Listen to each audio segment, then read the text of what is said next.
What's happening, guys? It's Shane here, and today I am going to be doing a Mint budget app simple tutorial. I'm going to be showing you how to budget with the mint.com app. It's very simple and easy to use. I'm going to show you a very simple method that's extremely easy to keep track of your finances, which will allow you to save money, budget effectively, and take control of your life. And I'm going to be showing you a very simple way of using the Mint app where you don't have to spend hours and hours looking over spreadsheets. Pretty much everything is going to be automated. It doesn't take very long to set up, and it will make your life very easy when it comes to keeping track of budgets, saving, etc. And I've tried a lot of methods over the years, and this is by far the easiest method I have come across, and it is the most effective method as well. And it's great for people who want to be financially responsible, but they don't want to spend hours and hours keeping track of their budgets. And this is going to make it very easy for you to take control of your budget without spending hours and hours of boredom looking over spreadsheets that have complicated formulas and all that stuff that you just don't want to have to worry about. So without further ado, let's jump into the computer and get started right now. All right, guys. So first thing we're going to do is we are going to go to mint.com. Here it is right here, www.mint.com. And yeah, don't go to any other website, no fake websites, because you are going to be putting important information into here. And then we're going to go to sign up. You're going to want to punch your best email address in here, phone number, so that you can set up two-factor authentication, and then do a very, very good password here as well. And I already went ahead and I created a test account here, so I'll skip ahead to that. All right, guys, so you created your account, and this is the first screen that you're going to see right here. So right here, you're on the overview tab. This is going to give you a general overview of all of the other tabs, and it's a very useful page to be on. So as you can see here at the top, we got overview, transactions, credit score, bills, budgets, goals, trends, investments, and ways to save. Now on the overview tab, we're going to go over a few things here. First of all, this is where you would link your bank account. Now, I didn't do that. I just linked a credit card for the purposes of this example to keep things simple. But you would link your bank account right here. Maybe you have several bank accounts. You can link all of them, and it will keep track of your total cash that is in your bank account. Here you can link a credit card, and that's what I did. And that's what I did here. You can link all of them. Here you can do any sorts of loans that you have. So car loan, mortgage, student loans, anything like that. It will keep track of it. Here you can do any investments like Roth IRA, 401k, index funds, ETFs, mutual funds, anything like that that you have invested in. Maybe you just started and you're using Acorns or Robinhood, something like that, something very easy to use. You can link all of that right here in investments.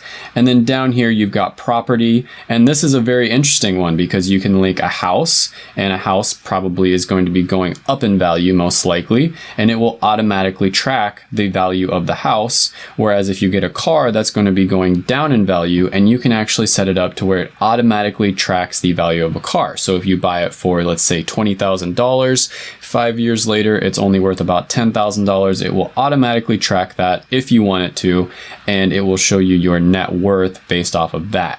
So it's very good for keeping track of your assets and your liabilities. Just with all of these alone, it's tracking your net worth, and 99% of it is completely automated once you set it up. Now, it has some other very useful features on this home page. So as you can see here, it is upcoming bills. And normally you'd have maybe rent that you pay the first of the month, a car payment you pay on the 10th of the month, something like that. It'll show all of your upcoming bills right here. Down here, you're going to have spending, and normally this would be a lot more. I only linked one credit card, but it'll show your spending from this credit card, different credit cards, and your bank account, etc. Now, normally down here, it would actually show your credit score. I don't have that set up on this account, but it'll show your credit score right here, so you don't have to go through the process of applying to that. It just automatically does it every now and then for you. And then down here, you're going to see that it shows your budgets, and I'm going to get into this a lot more later, but this is just a general overview. And then setting up goals, investments, and ways to save, where it basically gives you really good tips on ways to save, and it's kind of like your own personal financial advisor, but it's completely free. Now going up here, the tabs that you're going to be paying the most attention to are going to be transactions and budgets. And we're actually going to go ahead and start in the budgets tab. So let's click on that. Now, as you can see here, I actually already put in some of these budgets. These are some of the most important ones and the ones that you should definitely start out with. So you've got auto and transport, utilities, entertainment, food and dining, groceries, as well as restaurants. So I like to separate those because I think that sometimes you can go out a lot and spend a lot more money than you know just going out and hanging out with friends. And so I really do like to separate those two so that I can track that. And then you've got health and fitness. This might be a gym membership or something along those lines. And then mortgage and rent. Another thing you could put in health and fitness is, doctor's office visits and that sort of thing. Down here, it has everything else, which is basically the uncategorized categories. Now, just to show you how to actually create one of these budgets, I'm going to go ahead and create a new one. So let's say that you're a business owner and you have a lot of business expenses. We're going to go ahead and go to create budget, choose a category. And then I just like keeping things relatively general unless it's very, very important. Then I'll break it down a little bit more. Some people like to get very, very detailed with it. I like to keep it relatively general. So I'd go to business services, click on that. And then I like to keep it every month generally. There's some things that would be every few months, like let's say you have an insurance payment that's due every few months for life insurance, you might put that there. And then the amount, I'm just going to put $100 for the purposes of this example. And then you just click OK and bam, there it is, business services. Now you could actually link two different people to an account if you want. So let's say you have a significant other or a spouse.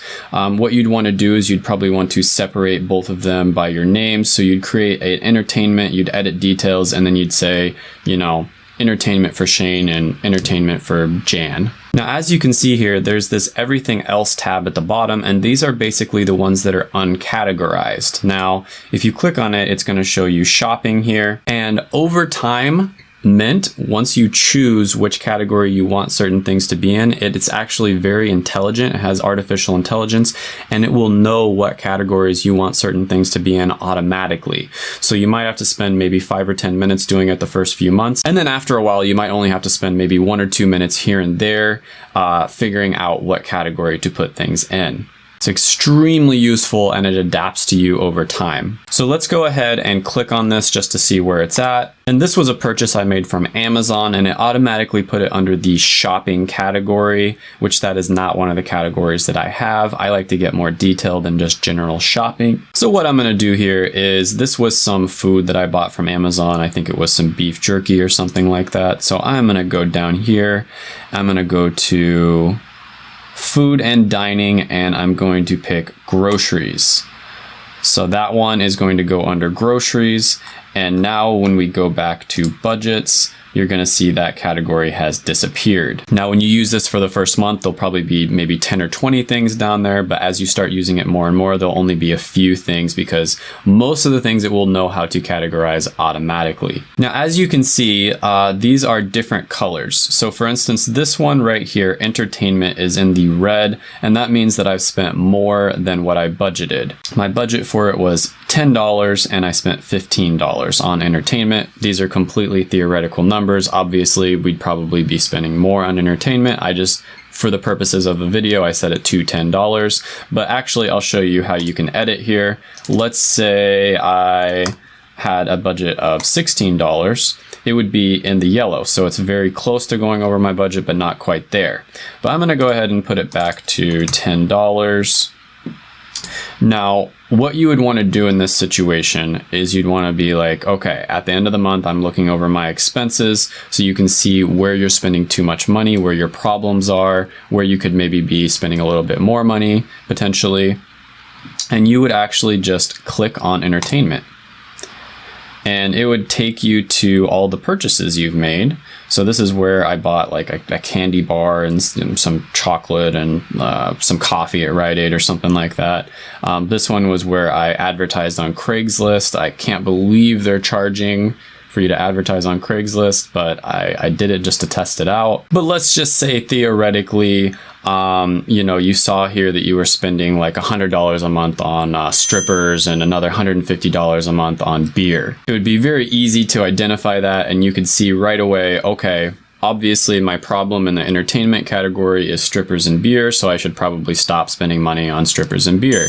Good plan, right? Another example of this might be like food and dining. So let's say this was an issue here. You could go to, you know, restaurants and you see, okay, I spent money at Woods Coffee on avocado toast. And let's say you were spending, you know, 60% of your total budget on avocado toast. You might think to yourself, well, you know what? I might have an avocado toast addiction, and I might want to stop spending so much money on it. You get the idea. Overall, it just makes it very, very easy for you to identify your problem areas and areas that you can improve on. And that is the secret to saving money. It's the secret to getting better with your finances, because 99% of the people out there aren't even aware that they're spending so much money on just random stuff. So big things that you can improve here is you can minimize your cost of living by getting roommates, obviously, or getting a mortgage and then renting out part of the house, that sort of thing. Car payments are another huge cost that a lot of people see.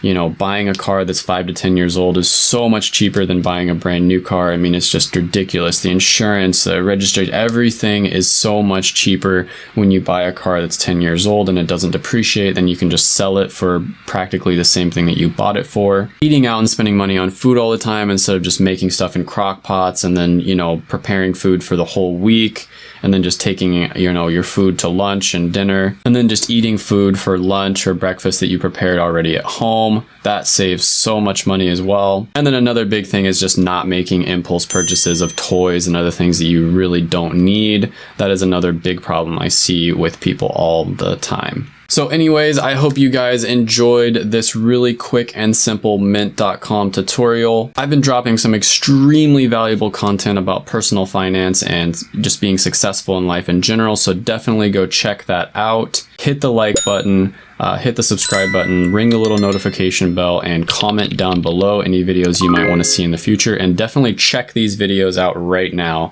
because these are going to help you tremendously. Hope you guys have a good one, and bye for now.